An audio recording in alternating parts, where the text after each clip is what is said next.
देश की आजादी से ही कांग्रेस पार्टी जनता की पहली पसंद रही है और भला हो भी क्यों ना। देश के लिए इस पार्टी के नेता कुर्बानी देने से कभी पीछे नहीं हटे, जिसमें गांधी परिवार सबसे आगे है। जवाहरलाल नेहरू से लेकर राजीव गांधी तक हर कोई देश के लिए बलिदान हुआ, न सिर्फ कुर्बानी के मामले में बल्कि अपना पूरा जीवन देश को समर्पित कर दिया। इसी राह में आज जो सबसे आगे खड़े हैं वो है राहुल गांधी। राहुल गांधी लंबे समय से राजनीति में है। देखा जाए तो अपने पिता की मृत्यु के कुछ समय बाद ही उन्होंने राजनीति का रास्ता अपना लिया। आज के समय में देखा जाए तो इसमें कोई हैरानी की बात नहीं, क्योंकि पूरा गांधी परिवार राजनीति का ही हिस्सा है। लेकिन क्या आप जानते हैं कि राहुल गांधी कभी इसका हिस्सा बनना ही नहीं चाहते थे। उनका जीवन राजनीति से बिल्कुल परे था, साथ ही उनका स्वभाव भी राजनेताओं जैसा नहीं था। राहुल एक बहुत ही अलग किस्म के इंसान है। आज हम आपको उनके बारे में कुछ ऐसी चीजें बताएंगे जो आपको बिल्कुल चौंका देगी।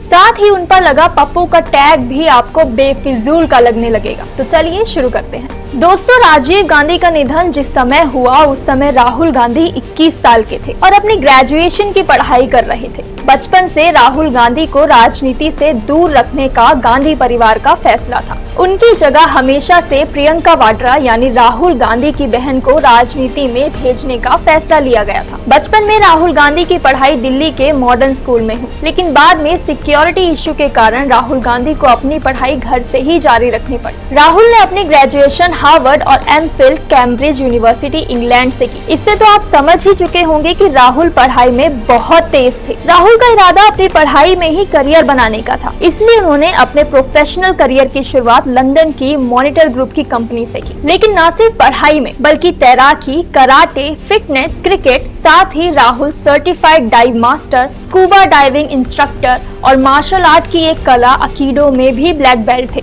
इतनी उपलब्धियों के बावजूद भी राहुल गांधी बहुत शांत और निर्मल स्वभाव के इंसान हैं, जिनमें जरा भी घमंड नहीं। इसके विपरीत राहुल एक शर्मीले किस्म के व्यक्ति हैं, जो अपनी लाइफ को पूरी बेबाकी से जीना पसंद करते हैं। कई जानकारों का ये भी कहना है कि राहुल गांधी अपनी पर्सनल लाइफ को राजनीति से ज्यादा अहमियत देते हैं। लेकिन आज के समय में अगर सत्ताधारी बीजेपी को कोई अकेला टक्कर दे सकता है तो वो है राहुल गांधी। इसके बारे में हम बाद में बात करेंगे, लेकिन पहले हम ये क्लियर कर देते हैं कि राहुल गांधी को पप्पू का टैग कैसे मिला। अब भला हम सब जानते हैं कि कांग्रेस और बीजेपी एक दूसरे के कट्टर विरोधी हैं। तो साल 2007 में ऐसा हुआ कि कांग्रेस ने राहुल गांधी को फ्यूचर फेस ऑफ कांग्रेस बनाने का सोचा और उसी साल पप्पू पास हो गया, ये मूवी भी रिलीज हुई। तो वहीं से बीजेपी ने राहुल गांधी का मजाक उड़ाना शुरू कर दिया। लेकिन आज वही इंसान अकेला मोदी को टक्कर देने के लिए काफी है। ये बात हम नहीं कह रहे, ये बात हमारे देश के मशहूर पॉलिटिकल कंसल्टेंट प्रशांत किशोर जी का कहना है, जिनकी पूजा तो मोदी साहब भी करते हैं। उनका कहना है कि इकलौते राहुल गांधी ही हैं जो बीजेपी को टक्कर दे सकते हैं और 10 साल से ऑपोजिशन में बैठकर सरकार पर सवाल उठा रहे हैं, वरना कोई दूसरा होता तो अभी तक लोगों की नजरों से ओझल हो चुका होता। लेकिन राहुल एक जानदार नेता है, जिन्हें भारत का यूथ नेता भी कहा जाता है। तो दोस्तों, अब आप बताइए कि राहुल गांधी के बारे में आपको कौन सी बात बिल्कुल नई जान पड़ती है।